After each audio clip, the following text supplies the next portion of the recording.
Bismillahirrahmanirrahim. Assalamualaikum warahmatullahi wabarakatuh. Apa kabar semuanya? Semoga hari ini teman-teman dalam keadaan baik, sehat walafiat. Sampaikan salam hormat Bu Sri untuk orang yang ada di samping teman-teman yang selalu mendampingi belajar setiap hari. Hari ini kita masuk subtema 2 tentang manfaat hewan bagi kehidupan manusia. Teman-teman, hari ini kita masih belajar tentang dongeng. Ya, tentunya teman-teman sudah memahaminya pada pekan yang lalu. Dongeng merupakan cerita hayalan yang bercerita tentang kehidupan pada zaman dahulu. Ketika kita di sekolah Islam dan kita tentunya sudah pernah membaca cerita yang bukan hayalan, yaitu cerita nyata pada zaman dahulu. Cerita apa itu? Seperti misalkan cerita para nabi dan rasul dan para sahabat. Nah, itu adalah cerita nyata pada zaman dahulu.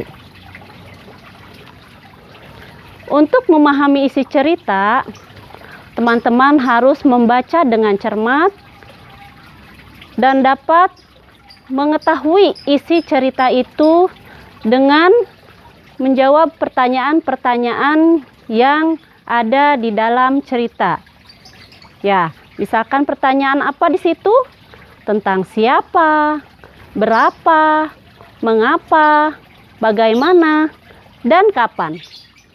Nah, setelah itu, untuk lebih memahaminya lagi, teman-teman bisa membuat peta pikiran yang ada pada halaman 128 di buku Bu Pena.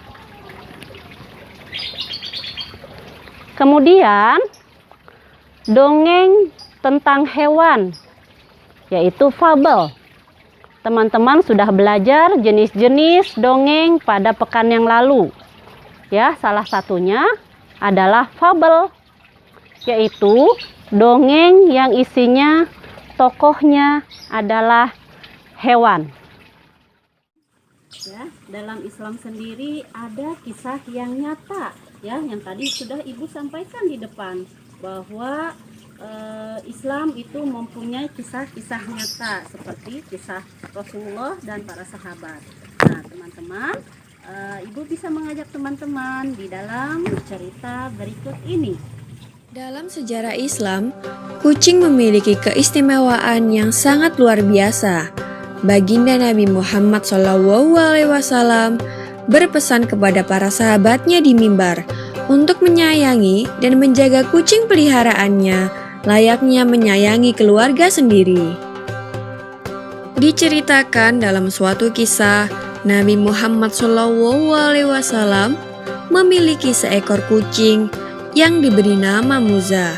Suatu saat, dikala Rasulullah hendak mengambil jubahnya, ditemuinya Muza sedang tidur di atas jubahnya. Karena tak ingin mengganggu hewan kesayangannya itu, Rasulullah pun memotong belahan jubah yang ditiduri oleh Muza dan membiarkan kucingnya itu tidur dengan pulas tanpa terganggu sedikit pun. Ketika Nabi Muhammad SAW kembali ke rumah, Muza nampak sudah terbangun dan merunduk sujud kepada majikannya. Sebagai balasannya, Rasulullah pun menyatakan kasih sayangnya dengan mengelus lembut ke badan kucing itu sebanyak 3 kali. Dalam aktivitas lain, setiap kali Rasulullah menerima tamu di rumahnya, Nabi selalu menggendong Muza dan menaruhnya di paha. Salah satu sifat Muza yang paling Rasulullah sukai ialah si kucing selalu mengeong ketika mendengar suara azan, dan seolah-olah suaranya terdengar seperti mengikuti lantunan suara azan tersebut. Hukuman bagi mereka yang menyakiti hewan kucing yang lucu ini sangatlah serius. Dalam sebuah hadis Sahih Al-Bukhari, dikisahkan tentang seorang wanita yang tidak pernah memberi makan kucingnya dan tidak pula melepas kucingnya untuk mencari makan sendiri. Nabi Muhammad SAW menjelaskan kepada sahabat bahwa hukuman bagi wanita ini adalah siksa neraka. Tak hanya Nabi, istri Nabi sendiri, Aisyah binti Abu Bakar Asy-Syiddiq, juga amat menyukai kucing dan merasa amat kehilangan dikala ditinggal pergi oleh si kucing. Seorang sahabat yang juga ahli hadis, yaitu Abdurrahman bin Sa'h Al-Asdi, diberi julukan Abu Hurairah atau Bapak para kucing jantan, karena kegemarannya dalam merawat dan memelihara berbagai kucing jantan di rumahnya. Seorang sufi ternama bernama Ibnu Bashad yang hidup pada abad ke-10 Hijriah bercerita, suatu saat ia dan sahabat-sahabatnya sedang duduk santai melepas lelah di atas atap masjid kota Kairo sambil menikmati makan malam. Ketika seekor kucing melewatinya, Ibnu Bashad memberi sepotong daging kepada kucing itu. Namun tak lama kemudian, kucing itu kembali lagi.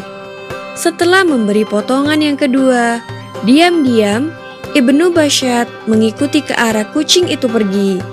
Hingga akhirnya ia sampai di sebuah atap rumah kumuh. Dan didapatinya, si kucing tadi sedang menyodorkan sepotong daging yang diberikan oleh Ibnu Bashad kepada kucing lain yang buta kedua matanya. Peristiwa ini sangat menyentuh hatinya hingga ia menjadi seorang sufi sampai ajal menyebutnya pada tahun 1067. Selain itu, kaum sufi juga percaya bahwa dengkuran nafas kucing memiliki irama yang sama dengan zikir kalimah Allah.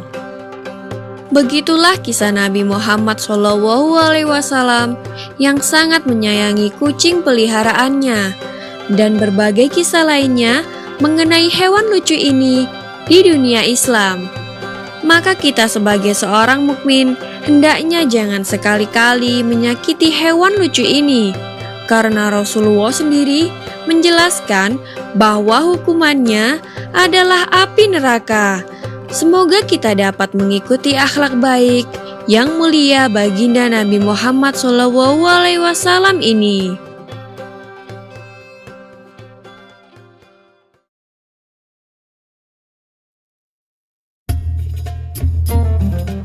Tugas teman-teman adalah membuat peta pikiran dari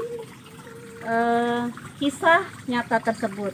Jangan lupa tuliskan kata siapa, berapa, di mana, mengapa. Seperti itu ya. Terima kasih teman-teman. Sampai jumpa pada pekan berikutnya. Wassalamualaikum warahmatullahi wabarakatuh.